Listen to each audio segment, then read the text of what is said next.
Action Comics 1095 opens up with a retelling of the incidents of the previous issue, but from Pete Ross's perspective. He saw Clark change into Superboy, and now he knows his secret. Personally, I absolutely love this dilemma. Clark is too worried to tell him, but he already actually knows. It's a very interesting quirk, but Pete sees it very differently. Clark is protecting him, but Pete thinks that he doesn't trust him. This really plays on Pete's mind, as we see in this issue, which is pretty much entirely from his point of view.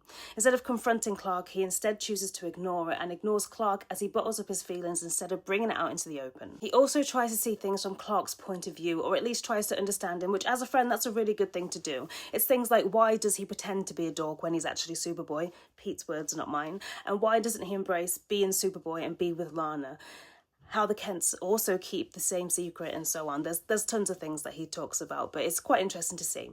One thing that I do love about this series is the classic vibes that you get from it. Sometimes Superman stories can be quite intense, so this one is easy sailing to read. Superman stop and burst water pipes, etc. It just feels like a nice callback. Lana tries to find out what's going on with Pete, and he opens up to her whilst keeping the secret. And just as they start to see sense of the situation, they are interrupted by a gang who have been affected by Superboy, and with Lana being known as Superboy's girlfriend, which isn't true by the way, means she has become a target. As Superboy comes to their aid, Pete sees firsthand why it's so important that Clark keeps it as a secret, and why he's kept it a secret from him. This was a really nice and sweet issue, reinforcing the reason that Superboy keeps his secret and also the importance of friendship.